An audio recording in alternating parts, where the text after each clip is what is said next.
देखो बेटा, आज हम करेंगे Dirichlet problem. The Dirichlet problem consists in determining all region G. ये कहता है डिरिचलेट प्रॉब्लम में हम वो सारे के सारे रीजन जी डिटरमाइन करेंगे सच दैट कि फॉर एनी कंटिन्यूस फंक्शन कि एफ कोई भी कंटिन्यूस फंक्शन होगा कहाँ से, जी की बाउंड्री से लेकर के आर तक। Then there is a continuous function, एक आपके पास कंटिन्यूस फंक्शन आएगा यू।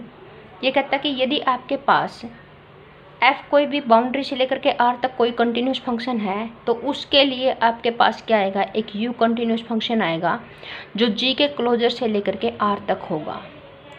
और ये कहता है u की और f की इस टाइप का कंटिन्यूस फंक्शन आएगा कि f की और u की उसकी बाउंड्री के ऊपर वैल्यू क्या रहती हैं, सेम रहती हैं।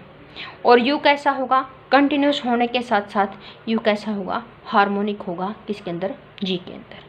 ये आपके डिरिचलेट प्रॉब्लम की डेफिनेशन है। फिर आगे है आपके पास थ्योरम। लेट अस सपोज कर लिया डी कोई भी यूनिट डिस्क है, ओपन यूनिट डिस्क है। सपोज दैट एफ क्या है, बाउंड्री ऑफ डी से लेकर के आर तक कंटिन्यूस फंक्शन है। फंक्शन कैसा है, एफ कंटिन्यूस फंक्शन है।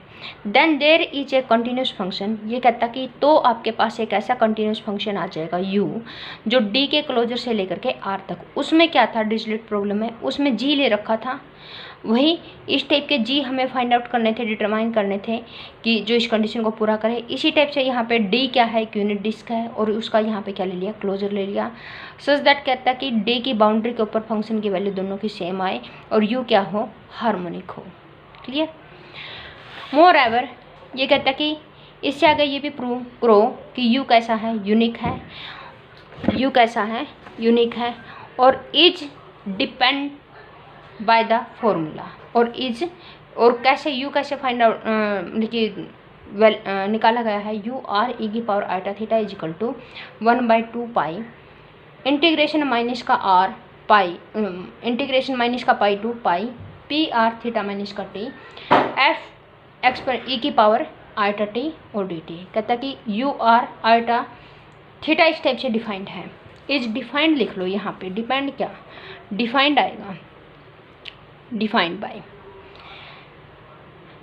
अब इसमें क्या कर लिया, डिफाइन कर लिया हमने u कोई फंक्शन d क्लोजर से लेकर के r तक। किस टाइप से डिफाइन किया कि u r e की पावर आइटा थीटा, ये तो एज इट इज लिख रखा, देखो ध्यान से, ये तो एज इट इज है। ये कहता है कि जब आपके पास r की वैल्यू 0 और 1 के बीच में हो, यानी 1 से स्ट्रिक्टली लेस देन। क्यों, क्योंकि हम किसकी बात कर रहे थे, ओपन डिस्क की बात कर रहे थे। तो यहाँ पे जो r है, r से छोटा है क्या, mode of z is less then है 1 से, तो देयरफॉर r जो रेडियस होगा वो भी क्या आ जाएगा, 1 से लेस देन। तो कहता कि u r e की पावर आइटा थीटा इस टाइप से डिफाइंड है। और यदि r की वैल्यू 1 है तो f r e की पावर आइटा थीटा। क्यों, क्योंकि बाउंड्री पे तो हमने इन दोनों की वैल्यू सेम दिखानी है ना, इसलिए। फिर ये कहता कि यदि हम r की वैल्यू यहाँ पे 1 पुट कर दें, यदि r की वैल्यू यहाँ पे 1 पुट होगी तो यहाँ पे भी 1 पुट होगी, तो इसका मतलब कि u e की पावर आइटा थीटा किसके इक्वल आ जाएगा, f e की पावर आइटा थीटा। इसका मतलब क्या हुआ कि बाउंड्री के ऊपर दोनों की वैल्यू क्या होगी, सेम होगी। तो इसका मतलब क्या रह गया हमारा प्रूव करना, तो it remains to prove u is continuous in closure of D and harmonic in D। तो ये कहता है कि हमारी दो बातें प्रूव करनी रहेगी, एक तो u कंटिन्यूस और दूसरा हार्मोनिक। इक्वलिटी तो आ गई, कंटिन्यूस और हार्मोनिक हमें दो बातें और प्रूव करनी है कि u कंटिन्यूस भी है और हार्मोनिक भी है, ये प्रूव करना हमने। तो एक बार ये प्रूव करता है एक के अंदर कि u, सबसे पहले हम u हार्मोनिक है ये दिखा देंगे, फिर कंटिन्यूस दिखा देंगे।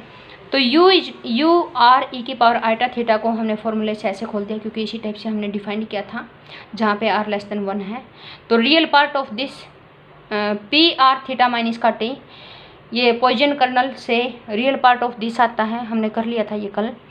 f e की पावर आइटा थीटा ये आगे लिख लिया, और real part of this is equal to real part हमने आगे लिख लिया 1/2 पाई आइटा, और ये एज इट इज लिख दिया, रियल पार्ट सबके आगे लिख दिया, सबसे आगे लिख दिया। तो real part of 1/2 pi integration minus का पाई टू पाई एफ, ये एज इट इज है। और यहाँ पे क्या चेंज किया इसने e की पावर माइनस का आइटा थीटा, यानी e की पावर आइटा थीटा से ऊपर डिवाइड और e की पावर आइटा थीटा से e की पावर आइटा थीटा से ऊपर मल्टीप्लाई और e की पावर आइटा थीटा से नीचे मल्टीप्लाई, तो आपके पास ये आ जाएगा। या फिर कॉमन ले लिया, एक ही बात है, मल्टीप्लाई कर लिया या फिर ये वाली चीज़ नेगेटिव वाली कॉमन ले ली। डिफाइन जी डी से लेकर के सी तक। अब हमने जी एक ऐसा फंक्शन डिफाइन कर लिया, जी जेड इस टाइप का फंक्शन डिफाइन कर लिया। ये कहाँ से लिया है? ये तो है, देखो ध्यान से, ये यही तो है। और ये फंक्शन कैसा होगा? एनालिटिक होगा, बिकॉज एफ कंटिन्यूस है और इंटीग्रेशन किसी भी क्लोज कंटूर के अंदर इंटीग्रेशन किसी कंटिन्यूस फंक्शन का करते हैं वो कैसा होता है? एनालिटिक होता है। यहाँ पे भी ये एक्सपोनेंशियल फंक्शन है वो कैसा है? एनालिटिक है। तो since u is equal to real part of g ही तो है, तो g कैसा है? एनालिटिक है। तो इसका मतलब कि u कैसा होगा? हार्मोनिक। क्योंकि हमने एक रिजल्ट पढ़ा था कि यदि आपके पास कोई एनालिटिक फंक्शन होता है तो उसका रियल पार्ट भी हार्मोनिक होता है और इसका इमेजिनरी पार्ट भी हार्मोनिक होता है। इसका मतलब कि g एनालिटिक है तो इसका रियल पार्ट कैसा होगा? हार्मोनिक होगा। Hence u is harmonic in d। यहाँ पे d कैसा है? सिंपल कनेक्टेड डोमेन है, इसके अंदर कोई भी होल नहीं है, ठीक है, क्योंकि यूनिट डिस्क है ना, इस कारण। अब इसमें क्या रहता है हमारा प्रूव करना है? दूसरी बात सिर्फ ये रहेगी कि u कैसा है? कंटिन्यूस है। किसके ऊपर? क्लोजर ऑफ d के ऊपर। सिंस u हार्मोनिक है ऑन d के ऊपर, it only remain to show that u is continuous. u harmonic है, ये हमने प्रूव कर लिया।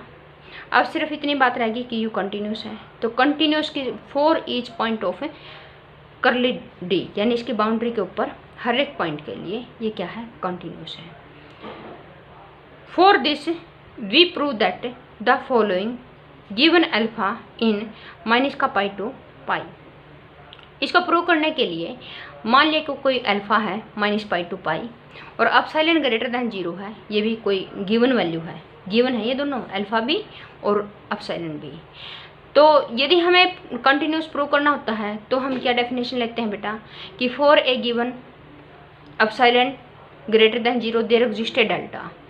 तो आपके पास किसी एप्सिलॉन ग्रेटर दैन 0 के लिए तो देयर इज ए डेल्टा, 0 और 1 के बीच में आपके पास डेल्टा आएगा। And an arc A of करली डी, यानी बाउंड्री पे कंटिन्यूस चेक करना ना, क्योंकि हार्मोनिक हो गया तो उसके अंदर तो कंटिन्यूस हो ही गया, हार्मोनिक की डेफिनेशन के अंदर है। तो देयरफॉर हमें बाउंड्री पे कंटिन्यूस प्रूव करना है, तो हम बाउंड्री का ही हम क्या लेंगे? पार्ट लेंगे। बाउंड्री का पार्ट हमने आर्क ले ली ए, जो बाउंड्री से ली है, अबाउट e की पावर आइटा अल्फा। क्लियर? मतलब कि इसके अबाउट में आर्क ली है, सच दैट कि जो आर की वैल्यू है वो रो से बड़ी है लेकिन 1 से छोटी है, और e की पावर आइटा थीटा है जो वो किसके अंदर है? ए के अंदर कोई पॉइंट है। तो हमें इसके कंटिन्यूटी को प्रूव करने के लिए किसकी कंटिन्यूटी प्रूव करनी है? u की। तो u आर e की पावर आइटा थीटा माइनस का f e की पावर आइटा अल्फा का mode is less than epsilon. ठीक है, देखो यहाँ पे एफ ए की पावर आइटा अल्फा, यहाँ पे आर की वैल्यू 1 है, तो इसका मतलब कि हम यहाँ पे कह सकते हैं कि आर की वैल्यू यदि 1 होगी ये क्या होगा? तो आर ई की पावर आइटा अल्फा। तो यहाँ पे देखो आर ई की power iota theta, u r e की पावर आइटा अल्फा। हमें तो बाउंड्री पे चेक करना है ना, इसकी बाउंड्री पे चेक करना है, हमने इसकी बाउंड्री के ऊपर चेक करना है, कर ली डी के ऊपर। तो देयरफॉर यदि आर की वैल्यू यहाँ पे 1 होगी तो हमें कंटिन्यूटी प्रूव करने के लिए यहाँ पे क्या लेते थे? यू एक्स माइनस का यू वाई, और इनका subtraction is less then delta आना चाहिए। यहाँ पे सब्ट्रैक्शन किसका होगा? यहाँ पे सब्ट्रैक्शन किसका होगा? थीटा और अल्फा का। क्लियर? तो यहाँ पे थीटा, तो यहाँ पे क्या लिख रखा है कि mode of theta is less then किससे होगा? डेल्टा बाय 2 से, यानी ये हमें कंडीशन पूरी करनी है कंटिन्यूटी दिखाने के लिए।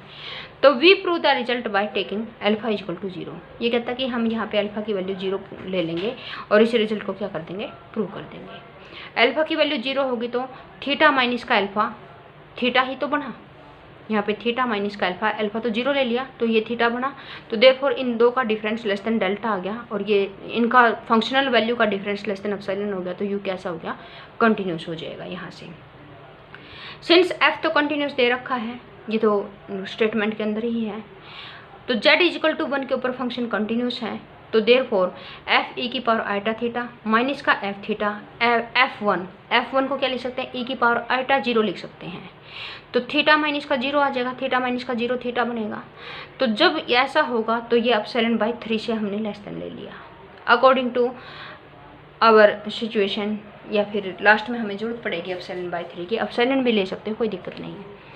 तो लेट m इक्वल टू हमने क्या ले लिया, ये कहता है कि यदि आपके पास थीटा का मोड लेस देन पाई रहता है तो f की जितने भी इसके ऊपर वैल्यू आएंगी उनमें जो सबसे बड़ी वैल्यू होगी वो m ले ली हमने। Since for each delta greater than 0, हाँ आपको इस रिजल्ट का भी पता है कि पॉइजन कर्नल की लिमिट r अप्रोच टू 1 कितनी आती है, 0 आती है, और ये क्लोज्ड इंटरवल पे होती है। तो देयरफॉर इसको हम क्या बोलेंगे, यूनिफॉर्मली कंटिन्यूअस इन थीटा, जहाँ पे थीटा का मोड किससे लेस देन है, पाई से है। तो देयर इज ए नंबर रो 0 और 1 के बीच में ऐसा आ जाएगा सच दैट कि यदि इसकी लिमिट है जो वो अप्रोच कर रही है 0 पे, तो इसका मतलब कि इसकी खुद की वैल्यू एप्सिलॉन से भी कम होगी। इसकी देखो ध्यान से, इसकी लिमिट है वो 0 को अप्रोच हो रही है, यानी कोई फंक्शन है वो 0 के नज़दीक जा रहा है, 0 के नज़दीक। तो इसका मतलब कि इसके नज़दीक वैल्यू कैसे होगी, एप्सिलॉन से भी कम होगी। तो यदि हम यहाँ से लिमिट हटा दें तो हमें पी आर थीटा किससे लेस देन लेंगे, हम यहाँ पे एप्सिलॉन बाय 3m, यही तो लेते थे किसी भी, जैसे सीक्वेंस लेते थे limit n approach to infinite an is equal to कोई ना कोई 0, जैसे 0 ले लिया तो इसका मतलब कि an का मोड किससे लेस देन आता था, एप्सिलॉन से। क्लियर हो गया। तो ये लेस देन किससे आएगा, एप्सिलॉन बाय 3m से, जहाँ पे ये दे रखा आपको कि रो और 1 के बीच में क्या आएगा, r आएगा, और थीटा का मोड किससे ग्रेटर देन इक्वल टू होगा, यहाँ पे थीटा बाय 2 से। उसके बाद एक कोई भी आर्क है जहाँ पे मोड ऑफ थीटा किससे लेस देन इक्वल टू है, थीटा बाय 2 से। तो आर्क है तो इसके अंदर जो आर्क है और वो किसके ऊपर है, बाउंड्री के ऊपर, बाउंड्री के ऊपर है, तो इसका लेकिन mod of z equal to 1, तो z इक्वल टू ई की पावर आइटा थीटा। तो इस फॉर्म के ही तो उसके अंदर एलिमेंट होंगे। तो ए कोई भी आर्क है उसके अंदर एलिमेंट किस फॉर्म के होंगे, ई की पावर आइटा थीटा। ये डिनोट कर रहा है कि ये बाउंड्री के पॉइंट हैं जहाँ पे थीटा का मोड इज लेस देन किससे है, डेल्टा बाय 2 से। देन इफ ये कहता है कि यदि ई की पावर आइटा थीटा बिलोंग करता है ए से एंड आर रो और 1 के बीच में है, तो हम इसकी वैल्यू फाइंड आउट करना चाहेंगे। इसकी वैल्यू यहाँ से हम फंक्शन की वैल्यू जैसे डिफाइन किया था वो वैल्यू पुट कर दी, माइनस का F1 ले लिया। अब ये कहता कि इन दोनों में से हम क्या करेंगे, यहाँ पे इसकी वैल्यू कितनी आएगी, 2 पाई आएगी, इसकी वैल्यू 2 पाई आएगी, 2 पाई से डिवाइड 2 पाई से मल्टीप्लाई, तो देयरफॉर F1 ही तो रहा। अब इन दोनों में से क्या ले लिया, बाहर कॉमन ले लिया, तो पी आर थीटा माइनस का टी, यहाँ पे एफ ऑफ ई की पावर आइटा टी बच गया, यहाँ पे क्या बच गया, F1 बच गया, क्योंकि इसकी भी वैल्यू 1 होती है। यदि हम इसको दोबारा अंदर लेके जाएंगे तो इसकी वैल्यू 1 होने के बाद यही तो आएगा, वापस इस स्टेप पे पहुंच जाएंगे। फिर उसके बाद ये जो इसने डोमेन ली थी माइनस का पाई टू पाई, ये बोल रहा है कि इसको हम 2 ब्रांचेज में ब्रेक कर लेंगे। एक तो ब्रांच आ जाएगी जहाँ पे टी का मोड की वैल्यू लेस देन डेल्टा है, एक ब्रांच आ जाएगी जहाँ पे टी का मोड की वैल्यू ग्रेटर देन डेल्टा है। ओके, अब यहाँ पे इसकी जगह पे एफ तो कंटिन्यूस था, तो देयरफॉर जब भी थीटा का मोड लेस देन डेल्टा है तो इसकी वैल्यू एप्सिलॉन बाय 3 से लेस देन आती है। तो देयरफॉर यहाँ पे भी तो टी का mode is less then delta है, तो देयरफॉर यहाँ पे भी क्या आना चाहिए, इसकी वैल्यू किससे लेस देन आनी चाहिए, एप्सिलॉन बाय 3 से। तो इसकी वैल्यू एप्सिलॉन बाय 3 से लेस देन आ गई, और इसकी वैल्यू होती है 1, इसकी वैल्यू होती है 1। यहाँ से देखो ये वैल्यू 1 हो गई, ये value less than epsilon bye 3 आ गई। इसी तरह इसकी वैल्यू कितनी होती है, एप्सिलॉन बाय 3m, और इसकी वैल्यू कितनी होती है 2m, क्योंकि इसका मोड अंदर ले गए तो इसकी मैक्सिमम वैल्यू यहाँ पे पुट कर ली, f की मैक्सिमम वैल्यू पुट कर ली, m यहाँ पे m यहाँ पे, तो कितनी हो गई 2m, और इसकी value less than epsilon bye 3m। तो यहाँ m से m कैंसिल हो गया, अब 3 क्या आ गया, एलसीएम आ गया, तो एप्सिलॉन प्लस का 2 एप्सिलॉन में कन्वर्ट, क्योंकि 3 एप्सिलॉन डिवाइडेड बाय 3, तो 3 से 3 कैंसिल एप्सिलॉन। तो therefore this is less than epsilon आ गया, किसके लिए, अल्फा इक्वल टू 0 के लिए। तो इसका मतलब कि सिंस एफ तो कंटिन्यूस था तो इट फॉलोज दैट कि यू भी कैसा हो जाएगा, कंटिन्यूस हो जाएगा ई की पावर आइटा अल्फा पे। फाइनली हमें क्या प्रूव करना है कि यू कैसा है, यूनिक है। तो देयरफॉर सपोज हमने वी कोई भी कंटिन्यूस फंक्शन ले लिया क्लोजर डी के ऊपर, यू वी भी क्या है, हार्मोनिक है डी के अंदर। तो देयरफॉर वी की पावर आइटा थीटा किसके इक्वल होगी, एफ ई की पावर आइटा थीटा से, क्योंकि यू भी तो ऐसा ही था, वी भी हमने एक ऐसा ही दूसरा पार्ट ले लिया। अब देखो यहाँ पे u माइनस का v क्या हो जाएगा, हार्मोनिक हो जाएगा डी के अंदर। u माइनस का v हार्मोनिक होगा तो देयरफॉर उसकी बाउंड्री के ऊपर उसकी वैल्यू कितनी आ जाएगी, 0 आ जाएगी। तो इसका मतलब बाउंड्री के ऊपर दोनों क्या होंगे, इक्वल होंगे। ये उसका यूनिकनेस पार्ट होगा।